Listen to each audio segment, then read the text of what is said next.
En este momento el asambleísta Franklin Samaniego. La Nacional, no solo para los ciudadanos y ciudadanas en general, sino para el 60% de la población ecuatoriana.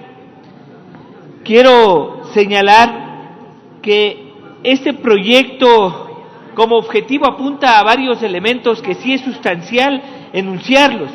Primero, la reducción de la desnutrición y la obesidad, el monitoreo y evaluación de la implementación de la ley, regulación de la alimentación escolar, garantizar la disposición agraria de alimentos, dinamizar economías locales a través de promover la asociatividad comunitaria de compras locales.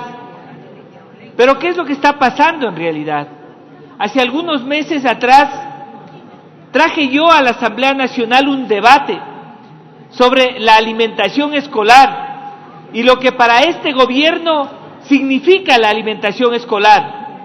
Para este gobierno, la alimentación escolar no significa una inversión, significa un gasto.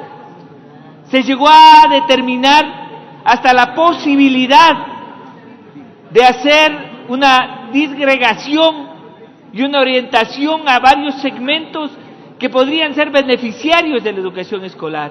Miren el salto importante que estamos dando con esta ley. Sin embargo, de lo que acabo de señalar, hay muchos datos sumamente importantes y existe un informe que se hizo de la situación de los niños, niñas y adolescentes cruzado con los objetivos de desarrollo sostenible. Existe una agenda del año 2017 al 2021 para cumplir las metas que se han planteado el Estado ecuatoriano con responsables por cada uno de los sectores y segmentos, programas, con proyectos. Lamentablemente, este año no hemos podido cruzar como lo hicimos en los 2 últimos años con el plan Toda una Vida y hacer el seguimiento de lo que pasa en cada uno de los 9 ejes de ese plan Toda una Vida. Hasta el año anterior, todos los 9 ejes tenían desfinanciamiento. Este momento acabamos de cerrar la reunión del Grupo Parlamentario por los Derechos de Niños, Niñas y Adolescentes, y el MIES y el Ministerio de Salud y algunas otras instituciones que estuvieron presentes, realizaron varios análisis, pero concordaron en algo: el tema de los recursos. Y sin duda alguna, los recursos son de suma importancia. Pero quiero poner algunos datos y algunos elementos que me parecen fundamentales. Como digo, en el estudio en la publicación denominado Situación de la Niñez y Adolescencia en el Ecuador, con una mirada a través de los ODS, analiza los derechos a la supervivencia y los ODS y concluye con entre otras cosas, con lo siguiente. Y son datos que vienen a abonar al trabajo que se viene realizando y a donde tenemos que enfocar, no solo en la ley que hoy estamos debatiendo. Uno de los desafíos del Estado es el combate a la malnutrición, de la desnutrición y la anemia por un lado, y el sobrepeso y la obesidad por otro lado. El 24% de los niños menores de 5 años padece de desnutrición crónica en el país, y la mitad de los niños de 6 a 11 años sufren de anemia. El 63.9% de la malnutrición en el Ecuador debe abordarse de una manera holística, integral, simultánea, que garantice la articulación intersectorial de todos los niveles de gobierno. Aquí cabe rescatar algo. En esta ley se determina una responsabilidad que el Estado tiene que cumplir. Pero recordemos lo que determina el artículo 44 de la Constitución, que habla de una triple responsabilidad. Y no pasa todo por la alimentación escolar. ¿Qué pasa en la sociedad en general? ¿Qué pasa en la familia? Por eso la Constitución determina esta triple responsabilidad: Estado, sociedad y familia. Adicionalmente, quiero señalar, compañeros y compañeras, que de la revisión que hemos realizado del proyecto, hay algunas observaciones que son sustanciales y que quiero el día de hoy compartir.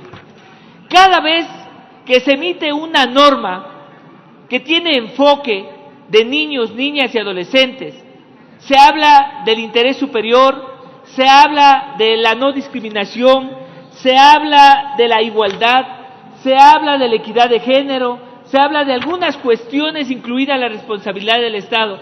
¿Pero qué creen ustedes? Que cada vez que emitimos o debatimos una ley, estamos debatiendo estos conceptos. Y aquí nos hemos inventado ya un nuevo concepto de interés superior del niño, sin tomar en referencia lo que dice la Convención de los Derechos del Niño en su artículo 3. Pido yo a la comisión que se haga el análisis y se haga una coherente redacción con lo que está trabajándose en el Código de la Niñez y la Adolescencia. Si no, vamos a tener un concepto del interés superior del niño en esta ley y en el Código de la Niñez y la Adolescencia y en todas las leyes que se vienen planteando en relación a los derechos de niños, niñas y adolescentes. Es más, hay una propuesta que realicé cuando debatíamos el Código de la Niñez y la Adolescencia que va en el mismo sentido del Código Orgánico Integral Penal, que haya exclusividad de normativa en el Código de la Niñez y la Adolescencia. De esa manera no vamos a tener conceptos y normas dispersas. Todo lo que tenga que ver con niñez y adolescencia tiene que ir al Código de la Niñez y la Adolescencia. Aquí se habla de derechos y deberes de los niños. Nos hemos quedado todavía en la doctrina de situación irregular y no hemos avanzado a la doctrina de protección integral. Los niños tienen derechos, pero tienen responsabilidades, deberes no, porque no son adultos, no tienen la madurez para responder por los mismos. Es más, son inimputables penalmente, por ejemplo. Adicionalmente, en el mismo tema de principios, cuando hablamos de participación, se desarrolla un sistema de participación en la ley. Pero en el concepto, y cuando se determina el principio, se habla que los niños y adolescentes, padres y madres de familia, podrán participar activamente. La participación no es alternativa, ni que puedan o no puedan hacerlo. Eso es lo que nos hace daño en la ley. Las normas mandan, prohíben o permiten. Sin embargo, este principio está dejando la posibilidad de que haya participación, sin embargo, de que saludo que haya todo un proceso de participación en la ley. Adicionalmente, en algunos apartados de la ley, por ejemplo, en el literal E de no discriminación, se refiere todavía a restringir el ejercicio del menor. No utilizamos ya la palabra menor. Eso nuevamente responde a la doctrina de situación irregular. Antes los niños eran objeto de protección, hoy los niños son sujetos de derechos. Hay que escucharles, hay que entender su situación desde su óptica, no desde la nuestra. Voy a avanzar rápidamente porque hay varias observaciones que sí me llaman la atención. Cuando hablamos de equidad de género, en el concepto dice, el principio, se garantiza la no discriminación y acceso a la igualdad en condiciones basadas en género.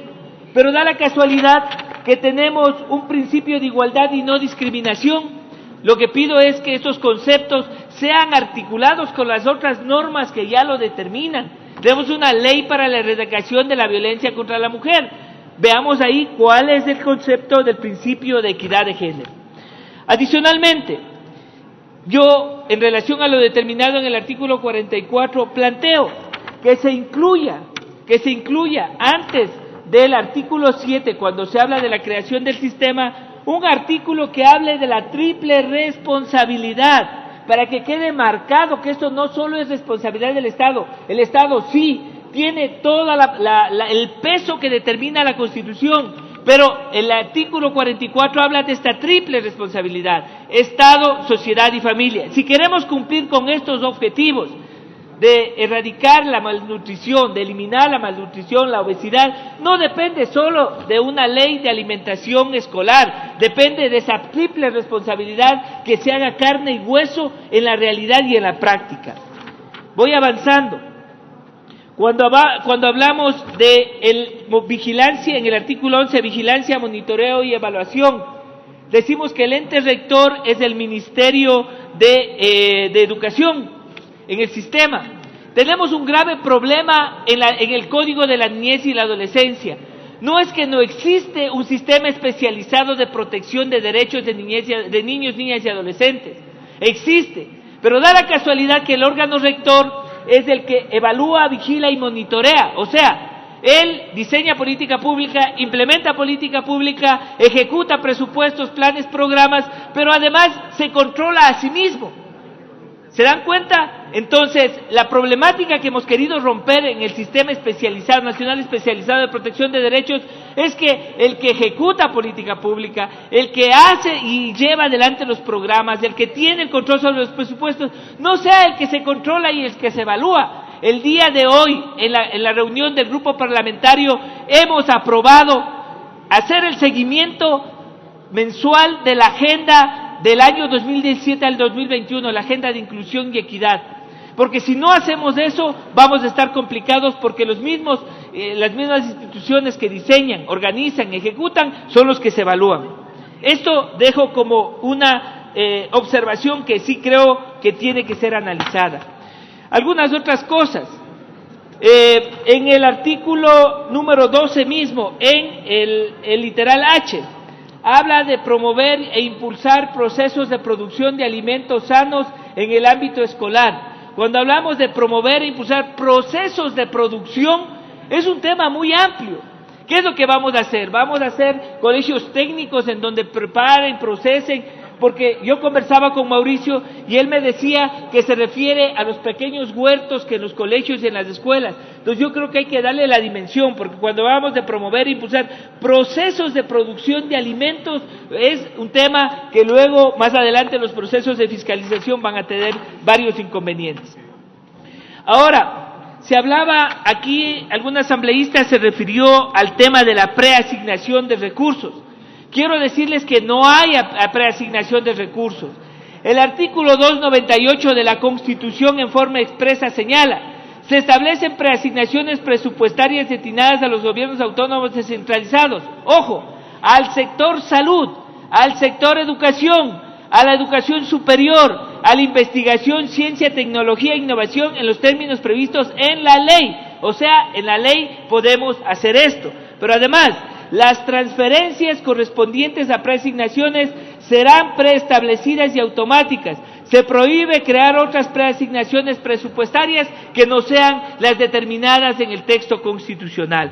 En todo caso, aspiro que con este señalamiento salgamos de este tema que deja en vilo la constitucionalidad, y no me parecería justo que le pase a este proyecto de ley lo que le ha pasado a otros que ha mandado a la Asamblea Nacional para conocimiento del Ejecutivo como colegislador. Ojalá que por los derechos de los niños, niñas y adolescentes no venga un veto. Total, un veto en el 70, en el 80%, ojalá venga un veto que ayude a mejorar el texto de la ley, pero además que sea efectivo. Para finalizar, compañeros y compañeras, en las disposiciones transitorias, algunas cosas muy puntuales. En el numeral primero, dice: la función ejecutiva en el plazo de 120 días a partir de la publicación de la presente ley en el registro oficial expedirá el correspondiente reglamento. La función ejecutiva no expide el reglamento, es el presidente de la República. En forma expresa, en las atribuciones que tiene el presidente de la República está emitir los reglamentos. Posteriormente, cuando se habla de elaborar un formulario único de recopilación de información. Compañeros, creo que la información es sustancial. Cuando hicimos el análisis y la investigación de violencia sexual con AMPETRA, nos dimos cuenta de que la información es insuficiente, es desarticulada, no existe una hegemonía en la información que no permite tomar decisiones en la política pública. Por eso yo querría que se trascienda más allá, que sea un sistema de información que se articule al Sistema Nacional de Información en muchos temas. Porque con un formulario lo que harán es coger, llenar como una matriz y decir: aquí está la información. Yo creo que tiene que ser más profunda, tiene que ser la implementación y el manejo de este sistema de información, que lo haga en virtud del sistema de información que maneje el Ministerio de Educación. Para terminar, quiero señalar que es importante estos temas para los niños, niñas y adolescentes, pero es más importante para el país. Por eso el día de hoy, cuando aprobamos el plan del Grupo Parlamentario por los Derechos de Niños, Niñas y Adolescentes, ratificamos nuestro compromiso por seguir luchando por los derechos de niños, niñas y adolescentes. En ese sentido, quiero trasladar, para que estos temas sean analizados con especialidad y especificidad, para que en virtud de la normativa especializada que dice la Constitución de la República, se considere en el Pleno de esta Asamblea Nacional una reforma adicional a la Ley Orgánica de la Función Legislativa, que en el caso mío personal, no hablo como bancada, lo hablo como Franklin Samaniego, propondría nuevamente de que se considere la creación de esa comisión permanente especializada de niños, niñas y adolescentes. Muchísimas gracias, compañeros y compañeras.